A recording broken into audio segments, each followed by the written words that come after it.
Welcome to my channel, Midnight Stories. Here you'll find horror tales that will send shivers down your spine. Before we begin, please press the like button to support me in creating more stories. Your likes help spread the videos and reach more people. Thank you for your support and enjoy watching. Hey everyone, if you enjoy my content, don't forget to check out my second channel. You can find the link in the description or comments. Your support means the world to me. This story took place in the summer of 1986 in the swamps of Louisiana. The swamp always had a mysterious, dangerous vibe.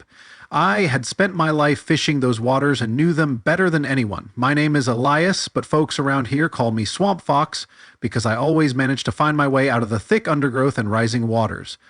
But that summer, something happened that I never expected.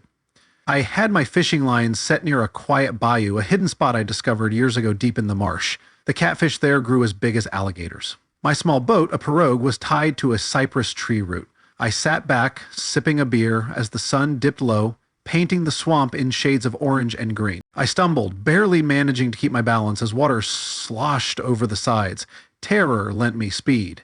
I fumbled for the outboard, yanking the starter cord, cursing as the engine wheezed and coughed but failed to catch. The catfish resurfaced beside me, its mouth snapping at the edge of the boat. I grabbed the paddle and struck out blindly, aiming for its gleaming eye. It gave a hiss like air escaping a broken pipe and pulled back, the blow glancing off its monstrous head.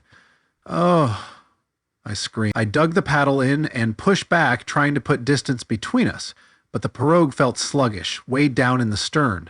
My stomach lurched as I realized the thing had its jaws clamped around the outboard motor. The wood of the pirogue groaned and splintered. Another surge, and I lost my balance entirely, tumbling into the murky, chest-deep water. Panic threatened to drown me, but something cold and primal, deep in my gut, took over. As I thrashed to the surface, gasping, my eyes frantic, there it was, a shadowed bulk circling me, its fins slicing through the water with terrifying grace.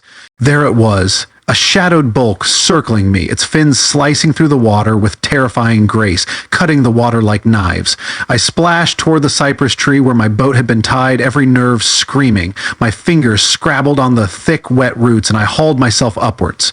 The catfish followed, its eyes fixed on me as it rose from the water once more, snapping its jaws in fury. As I dangled just out of reach, I scrambled higher up the tree, the rough bark scraping my palms.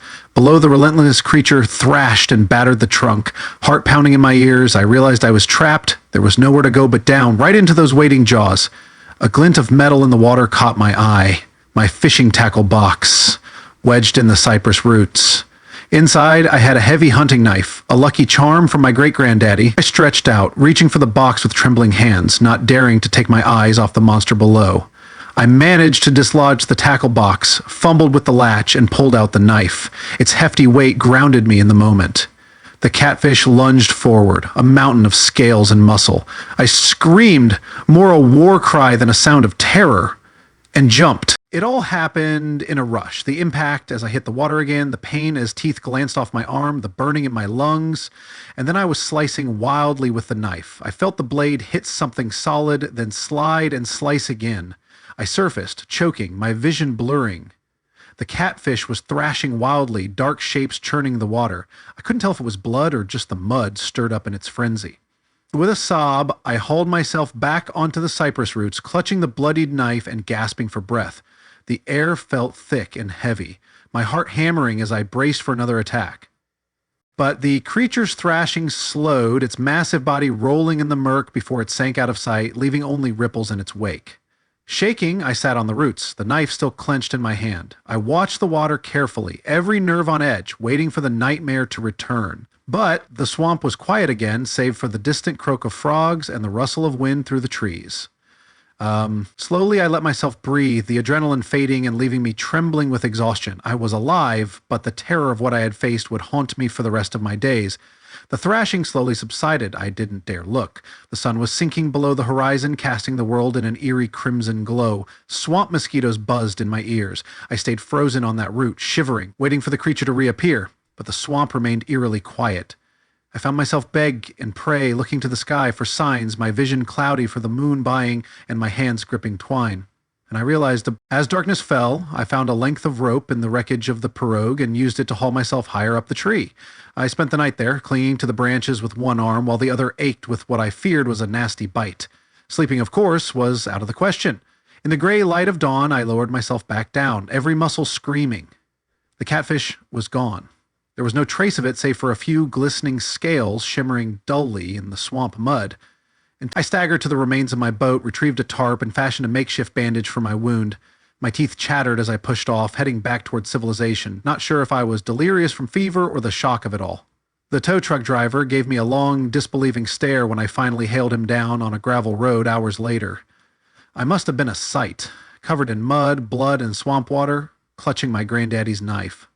But he didn't say a word, just took me straight to the hospital. Word got around after that. Folks thought I was spinning tales or had gotten into a mess with bootleggers. I didn't bother to correct them. Some things you just have to see to believe, and even then your mind tries to tell you it's all a bad dream. They patched me up at the hospital, some torn muscles and a hell of a lot of stitches. I even managed to convince the doctor that a gator had gotten me. Easier to explain than the truth. I stayed with my cousin in town for a while, trying to shake the nightmare, but every time I closed my eyes, I saw that catfish, its eyes glinting in the dark water, its jaws snapping just out of reach.